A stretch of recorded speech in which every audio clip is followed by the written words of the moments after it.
بریانی آپ دیں گے تو میں کہتا ہوں کہ ایک سوچ پر جو ہے وہ دکھ ہے. تو گیا بھی تو جا کے بریانی کھانے گیا, جاتا جا کے کہتا کہ حضور میں آپ کو اللہ کا ولی مانتا ہوں, میں 5 نمازیں پڑھتا ہوں, آپ رب کی بارگاہ میں دعا کریں رب مجھے تہجد کی توفیق عطا فرمائے.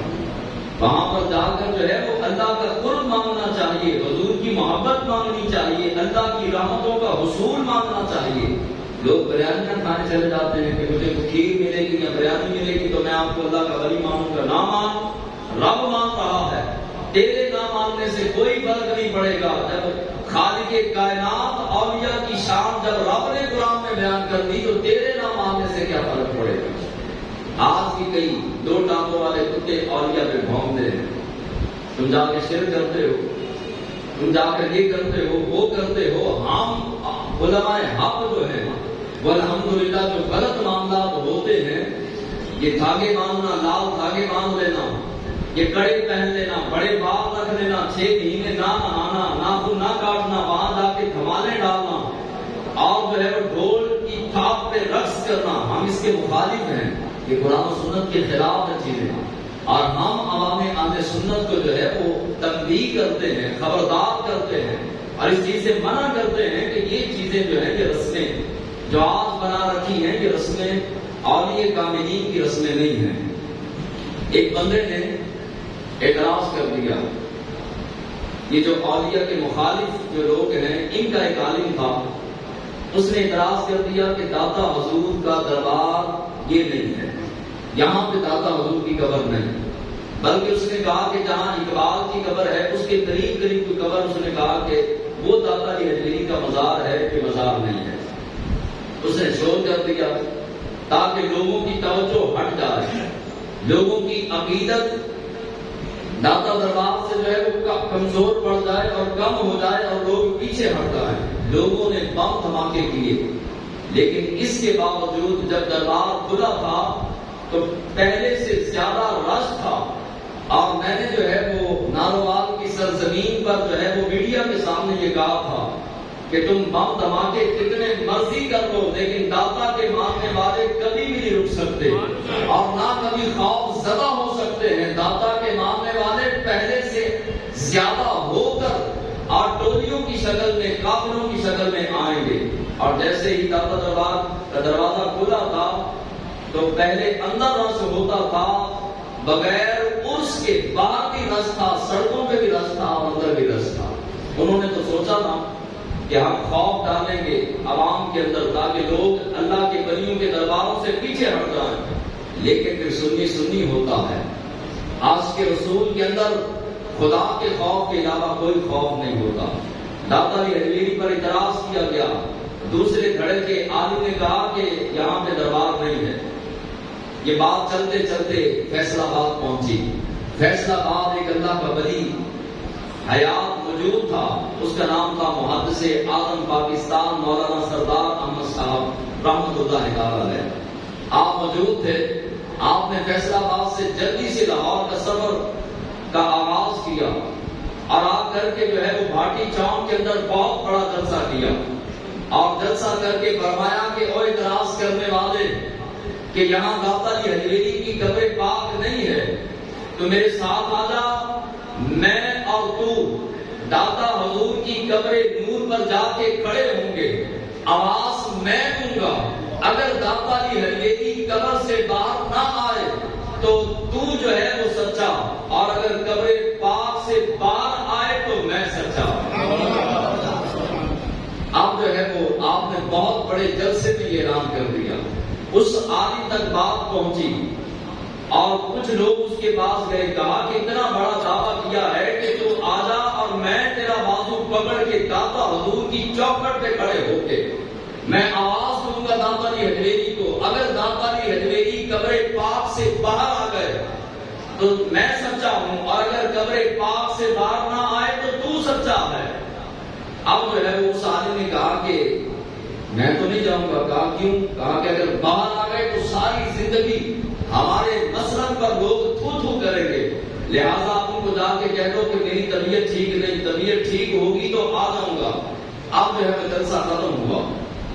مولانا سردار احمد صاحب پاس کچھ لوگ آئے، کہا حضور آپ نے اتنا بڑا دعویٰ کر دیا، وہ تو عالم برزخ کا معاملہ ہے، اگر آپ آواز دیتے قبر داتا کی حجویری پہ جا کے تو داتا صاحب باہر نہ آتے تو پھر کیا ہوتا؟ تو لوگ تو آپ کو اور آپ کے مسلک کو جو ہے وہ برا بھلا کہتے۔ آپ نے مولانا سردار احمد صاحب نے مسکراتے ہوئے کہا کہ مجھے رب ذوالجلال کی عزت کی قسم ہے، میں نے یہ بات اپنی طرف سے نہیں کہی بلکہ مجھے داتا کی حجویری نے کہہ دیا، میں نے آگے کہہ دیا۔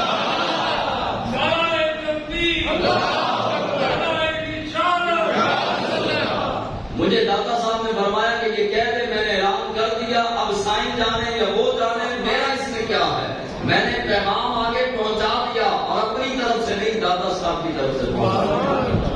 ہم تو ایسے عقیدہ رکھنے والے ہیں اور ایسے بزرگوں کو، ہم مردہ ولیوں کو ماننے والے نہیں، ہم زندہ ولیوں کو ماننے والے ہیں، اور جن کے نزدیک جو ہے وہ اولیاء مردہ ہیں تو وہ ان کے اپنے مردہ ہوں گے، ہمارے اولیاء کاملین زندہ ہیں، جن کی زندگی پر قرآن گواہ ہے، قرآن شاہد ہے، اور قرآن نے جن کی زندگی کو بیان کیا ہے۔ اور بہت کے بعض لوگ کہتے ہیں یہ کہاں لکھا ہے، مزاروں پہ جانا، درباروں پہ جانے کہاں لکھا ہے؟